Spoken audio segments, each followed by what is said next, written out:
Oke, Assalamualaikum warahmatullahi wabarakatuh. Pada pertemuan kali ini kita akan berbincang tentang Islam di Asia Tengah dengan menggunakan perspektif sejarah ya. Secara sederhana, ketika kita berbincang tentang Islam, Islam itu pertama kali hadir katakanlah sekitar abad ke-6 Masehi di kawasan Jazirah Arab yang kemudian Islam menyebar ke sejumlah wilayah begitu. Ada yang sampai ke Asia Selatan, Asia Tenggara, ada yang bergerak sampai kawasan di Afrika, Maghribi, sampai juga ada yang bergerak sampai di kawasan di Eropa. Kita tidak bisa pungkiri pertumbuhan Islam juga menyebar ke wilayah sebelah utara, yakni ketika kita berbincang tentang penyebaran Islam di Asia Tengah. Kita tidak bisa pungkiri persentuhan Asia Tengah dengan Islam itu diperkirakan bermula sejak abad ke-8 Masehi ya.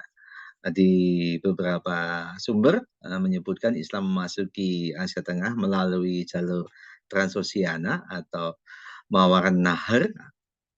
Nah, ini adalah salah satu katakanlah tempat monumental di Uzbekistan ya. Karena Uzbekistan menjadi sangat unik karena Uzbekistan memiliki sejumlah situs tentang khasanah keislaman. Seumpama ketika kita belajar tentang ilmuwan Muslim yang namanya Pak Bukhari atau Imam Bukhari yang mengkompilasi hadis yang kemudian kita kenal hari ini dengan Sahih Bukhari.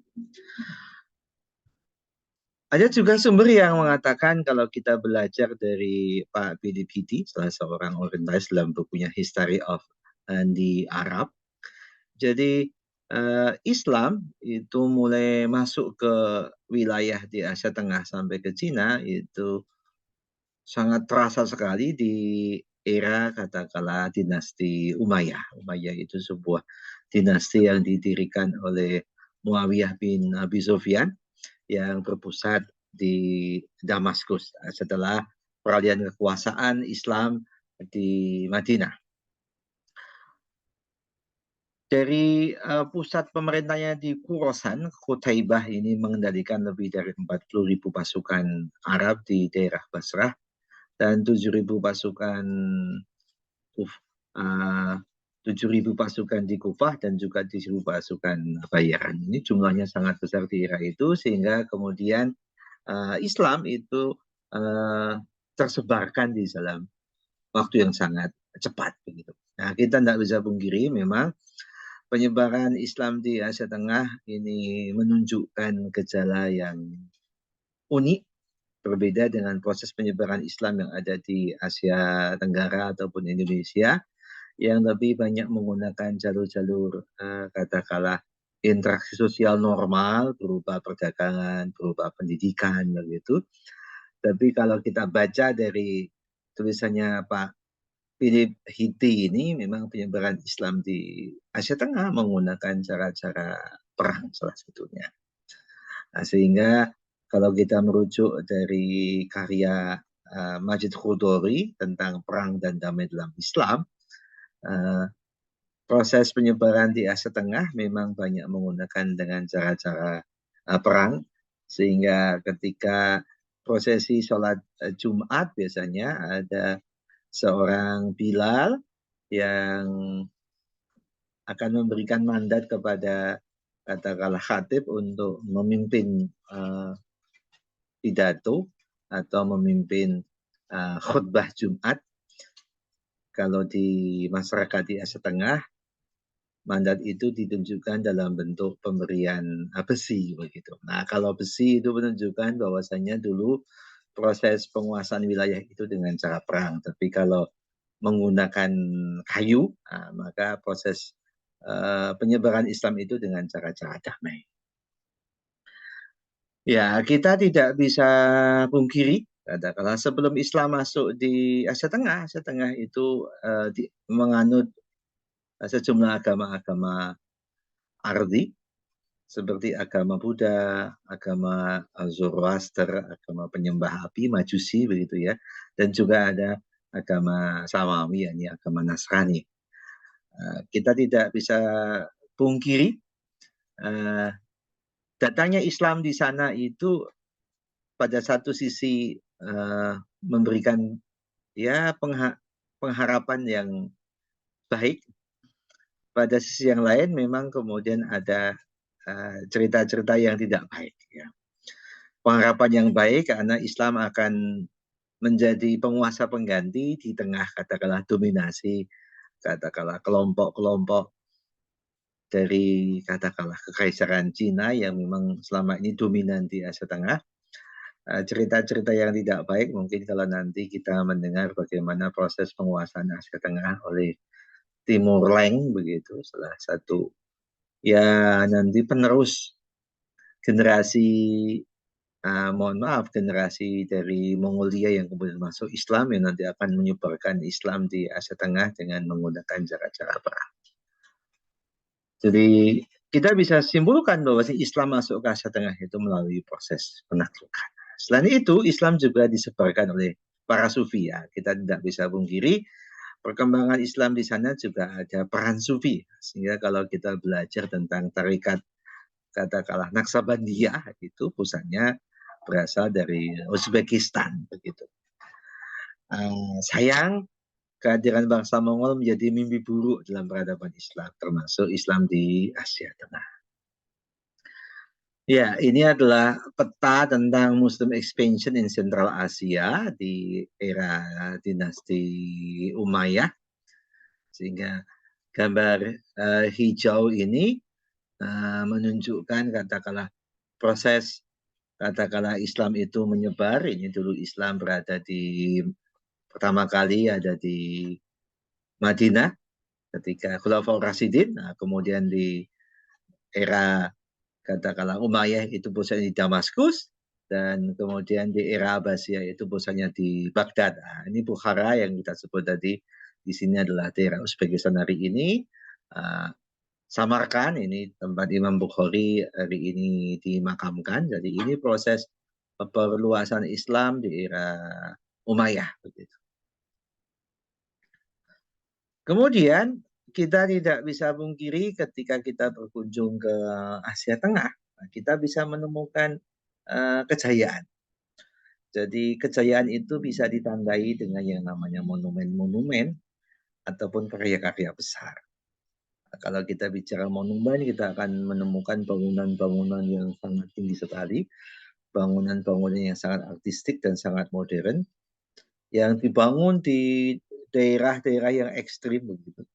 Bagaimana mereka bisa membuat batu bata yang tahan panas dan juga tahan, mohon maaf, tahan dingin begitu.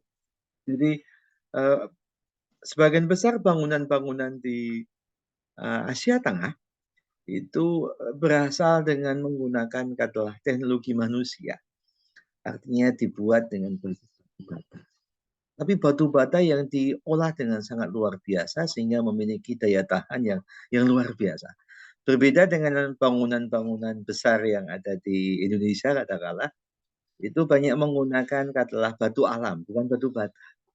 Sehingga kita tidak bisa pungkiri teknologi tentang arsitektur, teknologi tentang pendidikan di Asia Tengah di era itu sangat luar biasa.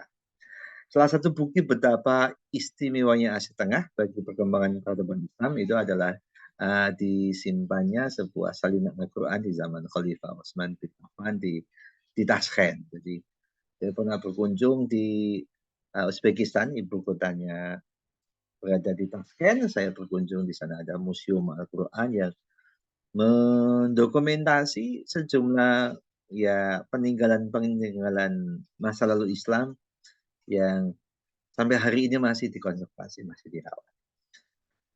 Ya.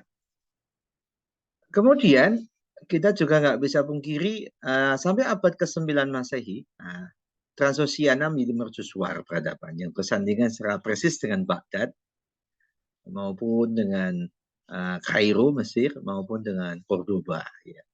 Jadi Islam itu tegak di Asia Tengah kurang lebih sampai 240 tahun atau lebih dari katakanlah 2 abad ya, 2,5 abad, sehingga Irakabidus menjelaskan bahwasanya masyarakat Muslim di Asia Tengah dibentuk mengitari serangkaian peradaban otoritas, yakni otoritas elit suku, sehingga nanti kita bicara tentang politik klan, elit negara, dan elit agama. Di sana kita tidak bisa pungkiri ada namanya klan, ada namanya elit negara, dan elit agama yang bisa kita bagi ulama maupun tokoh sufi. Hanya saja Rusia dan Cina sebagai sebuah pemerintah kolonial ternyata hendak mengubah konfigurasi tersebut. Jadi ketika Rusia dan Cina menguasai Asia Tengah, maka pilar ini hendak diubah. Ya, ini yang saya sebut sebagai Timur Leng atau Timur Lane. Nah, Timur itu berdarah campuran Turki sama Mongolia. Mongolia dulu pernah menghancurkan Islam di era katakanlah Hulagukan yang menjatuhkan kekhalifahan Abbasiyah di Baghdad begitu. Tapi kemudian Mongolia juga melahirkan ya figur-figur penyebar Islam yang kita sebut dengan Timur Leng, yang lahir pada 9 April 1336 Masehi di kota Kis, sekitar 80 km di selatan kota Samarkand. Darah Mongolnya bisa ditelusur berujung pada Genghis Khan. Jadi ibaratnya Genghis Khan yang mengutus Hulagukan pernah menghancurkan Islam di Abbasiyah, tapi anak keturunan Genghis Khan itu kemudian nanti akan menjadi pahlawan Islam di Asia Tengah. Timur Leng itu meninggal pada katakanlah 1405 Masehi karena sakit, dan kemudian kita tidak bisa pungkiri meninggalnya Timur Leng itu juga memudarnya kekuasaan Islam di Asia Tengah.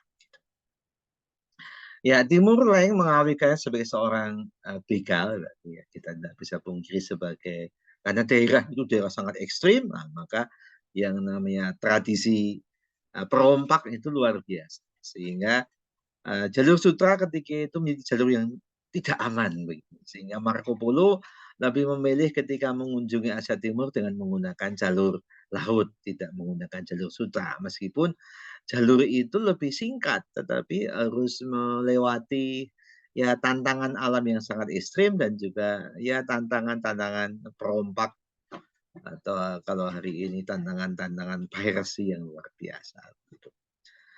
Sehingga jiwa dari Timur Leng ini karena memang tumbuh besar di masyarakat yang sangat keras itu, sehingga membentuk perilaku yang juga sangat keras. Nah, ini yang kita sebut tadi ketika kita bicara tentang Timur Leng yang tersambung sampai kepada Genghis Khan. Ya.